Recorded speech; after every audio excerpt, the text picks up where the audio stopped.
Hi friends, it's Martin here, and in this video I thought I would talk about how I am rationalising, I guess, my guitar collection. What I mean by that is that I've worked out, as part of my minimalism journey, there's been this goal to reduce my instrument collection, but at the same time I've had the kind of, at the back of my mind, the professional thought of, okay, I was a studio owner back in the UK, and wherever we go next, probably the UK, I will be a studio owner again, and there are some instruments that it's useful to have in a studio, so I kind of decided to put some of my instruments into that category of being studio guitars as opposed to personal guitars. You might see that as a bit of a cop-out in terms of justifying having more guitars than I really need. And I guess potentially you could think of it that way. But more realistically, what I'm seeing this as is creating a clear delineation, because for most people who work normal jobs, their work stuff does not count amongst their possessions. But as someone who is self-employed as a studio owner, a musician or whatever, it's a tricky one. And while I've been doing my best and been doing pretty well, if I'm honest, to reduce my personal possessions to the point where I'm still a long way from being, I guess, what the popular internet thing would call a minimalist, there are certain things that I am going to need to keep hold of for professional reasons, for career, for work reasons. And so what I thought I would do in this video is just talk through the guitars that I consider to be my personal instruments that I'm going to be keeping on hand, the ones that I play all the time, the ones that fill particular needs for me and that are very much my guitars, as opposed to guitars that I am keeping around because they would be useful in a studio context or in a recording environment or whatever, but that I'm quite okay with other people playing and that kind of thing. Now, there's one guitar I can't address in this video, which is Prince, my Purple Sir, because it's back in the UK. But that is definitely still one of my guitars. My Sir guitars are very important to me. So I'm just going to run through 6 of the 7 guitars that at the moment fall into this category. Now, there is room for some flexibility there. It is a number I see fluctuating a little bit over the next couple of years, but this kind of is the things that tick the boxes for what I need personally in my own musical journey, as opposed to things that are useful to have on the side. So I'm starting off with bass, and obviously my bass of choice is my Mike Lowell M5 5-string, beautiful green, a little bit dusty, but it's a fabulous instrument. It ticks pretty much all the boxes for me.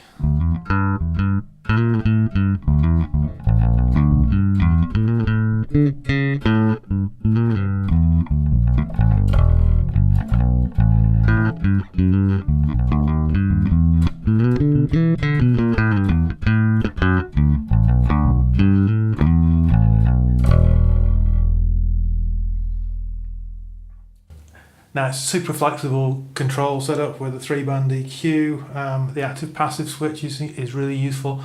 I've detailed this in other videos, and I will be doing more videos about bass stuff in the coming months. But certainly this was the easiest choice. It was my 40th birthday present from my wife Eva. And it has replaced any of my other basses in my affections, in my needs. I basically don't play or even get out any of the other basses. So that was an easy choice to start off and get the ball rolling. Guitar number 2 then, in terms of boxes to tick, was my steel string acoustic, and again it was an easy decision.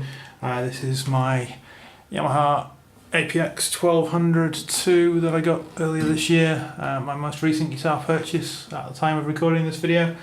Just a fabulous sounding and playing guitar. I've recently restrung it, it just sounds great.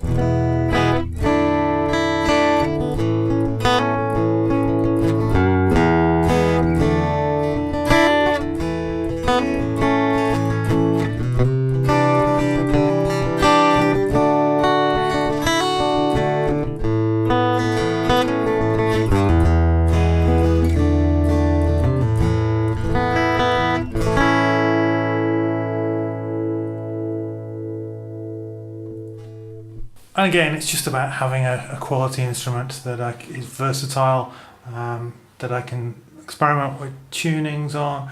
I love the blend between the pickup and the mic and all the controls on the top. Just really lets me be flexible.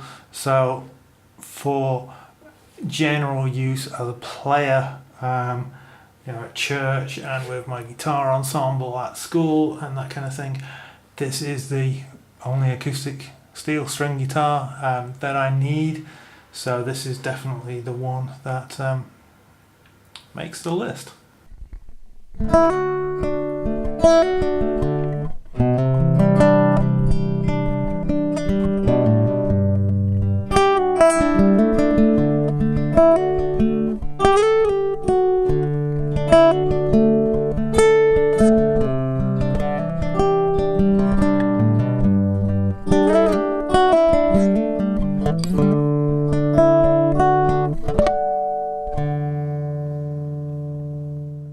So the next thing on the list is obviously a nylon strung or classical guitar. It has been pointed out to me that this is technically a hybrid guitar, both in terms of it not being a true classical guitar because of the size of the neck, and that the action is kind of halfway between classical and flamenco. I am okay with that. I'm not a classical guitar player at all, but obviously I'm talking about my Yamaha NTX 700. Now, I haven't altogether ruled out the possibility of upgrading this guitar at some point in the future, possibly to the NTX 1200, I think is the higher end model.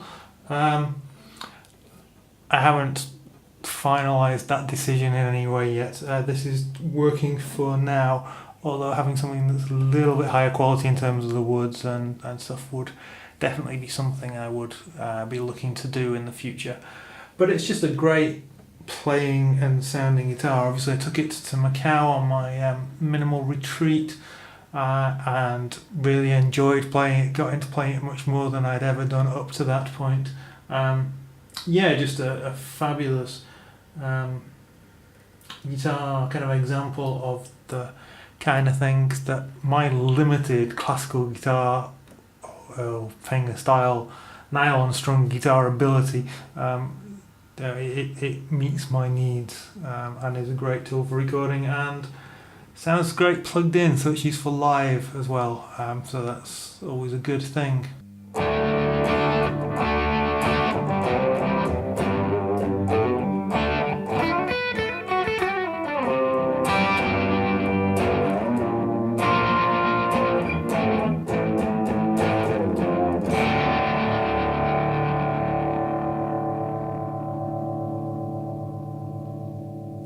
So in terms of electrics, there should be no great surprise. Number one is blue. Obviously my S4 Pro, Standard Pro, whatever you want to call it. Well customized over the years. I got this in 2014. I've changed the pickguard, I've changed the pickups, I've changed all the control knobs and plate. I've put in a tremolo, so it's definitely not a stock, but it's been my number one guitar ever since I bought it. Woken the love of Sir guitars, and it is my go-to guitar in standard tuning for most things. Thornbucker pickups in it, just sounds great, killer guitar. So this is first on the line. It was an easy choice.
electric guitar number 2, again, no great surprise. It is my key. My guitar in E flat, at least for the moment. This guitar is the one of the 3 Sirs that I have here that responds best to E flat tuning. I did have blue in E flat for a while and it wasn't quite the same, and I've tried old red in E flat and that didn't work at all for some reason. But this guitar responds really well. One of my ensembles in school plays in E flat to make it easier on the horn players and for the arrangements and stuff. So it's the guitar I use for that primarily, but also having something that's got a little bit more meat to it. Again, just a great sounding, versatile guitar that I love. I've had a long time. It's just again, it's a Sir Standard Pro. Actually, after they dropped the S4 moniker, and again, it's got new pickguard with Thornbucker pickups in, and all the same mods as blue, but yeah, just a fantastic guitar.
Final, believe it or not, guitar that I've fallen into this category of personal guitars that I'm keeping to hand in Hong Kong at the moment is, again, no great surprise, Old Red, which is my mostly stock Standard Pro. This one's got the silent single coil system in, which keeps the single coils nice and quiet, so I haven't had to swap them out for humbuckers.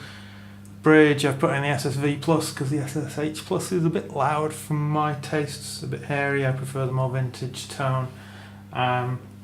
Tremolo in it, nice chrome knobs and switch cap, but other than that, definitely more like the guitar you would have bought until Sir discontinued them earlier this year or end of last year. Again, it's a guitar I play a lot. I probably play this one most at church. Just because the single coils and the kind of chime I get from them can really help some of that music quite well. Again, very fond of this guitar. This guitar only works for me in standard tuning. I mean, I'll do drop D, but doesn't seem to like 10s. I mean, I use 9.5 to 44s by default anyway, so that's not a big issue for me. But it's yeah, slightly more quirky, but sounds great, so can't fault it. So yeah, if I'm doing a gig that's all in standard tuning, I will take this and blue with me. And then yeah, I have my key for the E flat stuff, and that ticks pretty much all the boxes that I need at the moment. Say there is room for some flexibility. Obviously, Prince is back in England, and while it's there, will be my guitar in standard tuning in England that I play when I'm over there. When eventually they're all reconvened into one collection, then that will probably go down and have heavy strings and do some alternate tuning stuff. You know, C sharp standard or drop B or something along those lines, because that guitar really seems to work well with low tuning for some reason. But yeah, definitely this is a rational guitar collection. Someone asked me on a YouTube comment the other day, how many guitars do a minimalist need? And for me at the moment here in Hong Kong, that answer is 6. Now it doesn't mean that there are other guitars that are going to be got rid of just for the sake of getting rid of them. The Tellys and the Les Pauls will stick around and be used for studio guitars and stuff when I eventually have a proper studio again, rather than just a pokey little bedroom in an apartment. And I'm having to now at this stage think ahead to that stage, because our time here is limited, not definite yet, but it is limited. We're not going to be here certainly into 2021. So yeah, we will see what life brings us in the meantime.